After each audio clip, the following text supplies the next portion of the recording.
keessanii eenyu eessarraa dhuftanii? Maqaan koo Waaggaarii Tasammaan jedhama.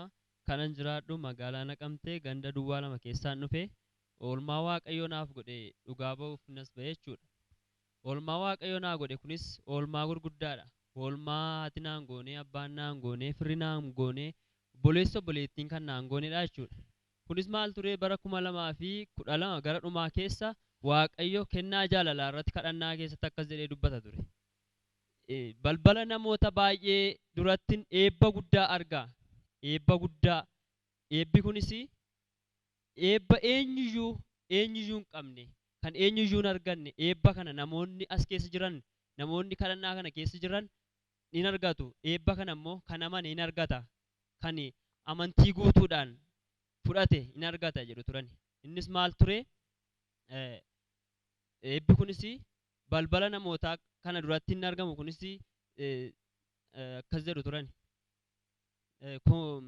Axinnaatu saayikiliillee haa ta'u yookiin mootorallee haa ta'u balbala isaanii duratti in argu. Warroottan kanaaf immoo carraa bishaan dibataa nan laadha jedhu turan keessa deemanii abbaa keenya abbaa mul'ataa karaa isaanii dubbata ture Waaqayyotu. Eebbi kuni balbala isaanii duratti in argu yoo amanani, yoo amantiidhaan tole jedhanii fudhatani in argu. Isaas dhugaa ba'uu qabdu nuun jedhu turani. Anis immoo waan tokko hin jiru, wanti tokko illee hin jiru ture. Anis waan tokko abdiis hin qabu, wanta kana nan argas jedhee, nan argadhas jedhee wanta namanu tokko illee hin qabu. Maaliif? Sababa hin jirreef.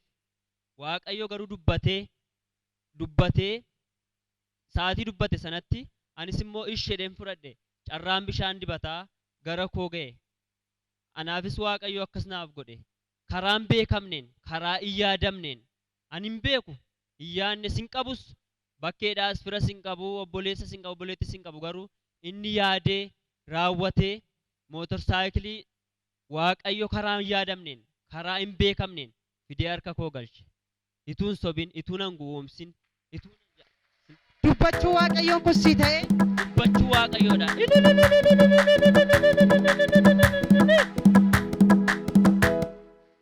Gaafa Waaqayyo dubbate sana waan tokko sirkan jiru ture. Garuu Waaqayyo akkasin godha jedhee asitti balbala isaanii nan dhaaba jechuudhaan balbala kee dhaabee irra karaa hin beekamne Waaqayyo duwwaa irratti waan haaraa sii godhee waan amma jette mootorsaayikilii kana bitattee jirta?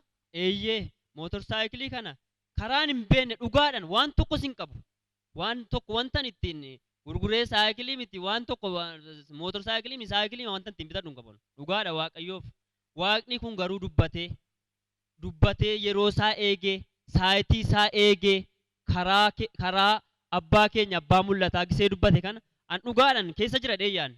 Garuu maalan jedhan ture dhaabadhe, situ dubbate, atoo silayyuu lafa duwwaa irratti hojjetta, lafa onaa irratti hojjetta, ati hojjedhu harkaan qabu, boorsaadhaan qabu, buukiirraas hin qabu.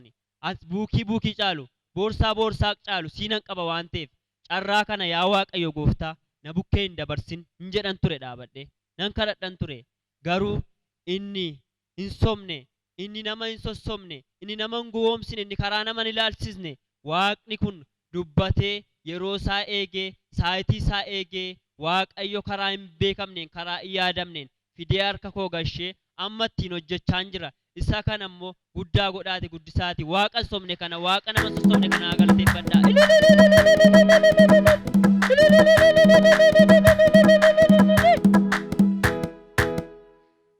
Guyyaan as dhufee kaasees Waaqayyo anaan nan leeyyaasisne. Baran dhufee bara 2006 keessan miseensa waldaa kanaa ta'en. Guyyaa sanaa kaase guyyaan ituu hin dhufin dura garuu an duwwaadha. Jireenyas amma kanatti miti. Wayyaan uffadhullee sa'aatiin hin qabne qaban. Sa'aatiin obboloota koorraa wayyaa uffadhee dhufe qaban. Garuu Waaqayyo guyyaan dhufee sanaa kaasee ana nan qaanessine, of danda'ee akkan jiraadhu na godhee, of na dandeessisee na jiraachisee, kunoo Waaqayyo mana isaa keessa na dhaabeera. Guyyaa har'aatti hin qaanofne, hin yeellaane, hin yaaddofne, harka namaan ilaalle, barruu ormaas ni ilaalle.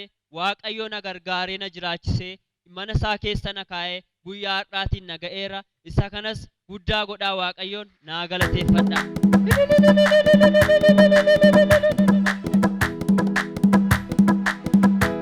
gaafa dhuftee uffata waan uffattullee sababa hin qabneef ergifattee dhuftee waaqa ergifattee dhuftee eeyyee ergifadheen dhufe gaafan dhufe suree irras hin qabu dhugaadha gumtaan uffadhan ture haati koos harka qalleettiidha silayyuu abbaan sila hin jiru ture abbaan ergaa deemeera karaa isaa karaa ergaa waaqaa jechuudha deemeera haati keenya immoo sila hiyyeettiidha waan tokko nu gochuu hin dandeessu turte ani obboloota durbaa shan hin qaba dhiirri qana qofaadha jechuudha isa iyyuu darbee mana namaatti guddadhe jechuudhaan isa booddee baree mana namaa sanaa ba'ee mana haadha koon galee mana haadha koo galee kan siraa hojjechuun jammare isa booddee waa obboleettiin koo dirribee kan jedhamtu as jirti turte kottu waldaa deemnaa naan jette bara sanaa jechuudha waldaa deemnaa naa waldaa eessaan naqaan jedheen waldaa akkas akkasii jira waldaa fayyinaa jira waldaa du'aa kaasu jaamaa banu gooboo diriirsu jira kottachi deemna.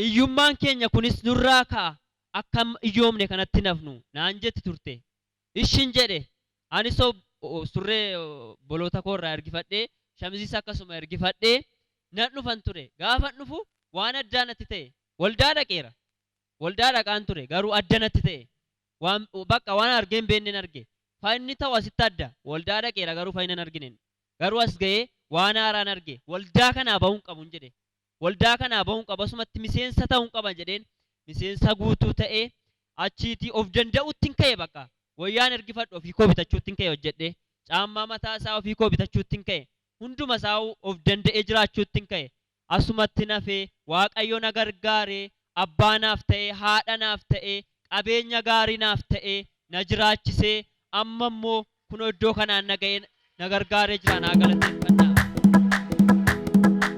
mee warri kana dhageessani sabni waaqayyoo isa of nama dandeessisu waaqayyoo of na dandeessise wayyaa ergisaa uffadhee dhufe garuu waaqayyoo of na dandeessise fayyina sitti ta'u adda na fayyise iyyummaadhaa jireenya koo fayyise waaqayyoo jechaaru ammallee iyya guddaa gooftaafi sabni ammallee iyya guddaa ilillee guddaa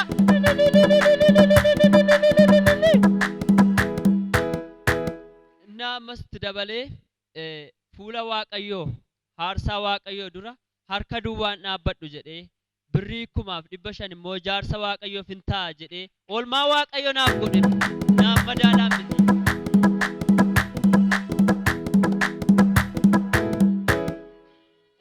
harka duwwaa dhufte garuu isa wayyaa ergisaa sirraa baasee har'a akka of dandeessu si godhee of si dandeessise waaqayyoof galata aarsaa baattee dhufte kennaa.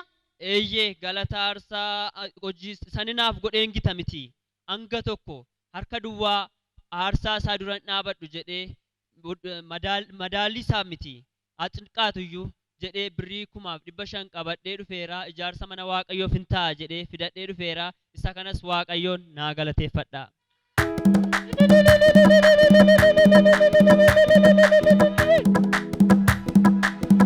warra iyyummaa asitti urgufattan sabni waaqayyoo eessa jirtu mee iddoo jirtanii iyyummaan kan isinirraa dhadhaame bakka kanatti dhukkubarraa kan fayyitan iyyummaarraa kan fayyitan ammallee galata guutuu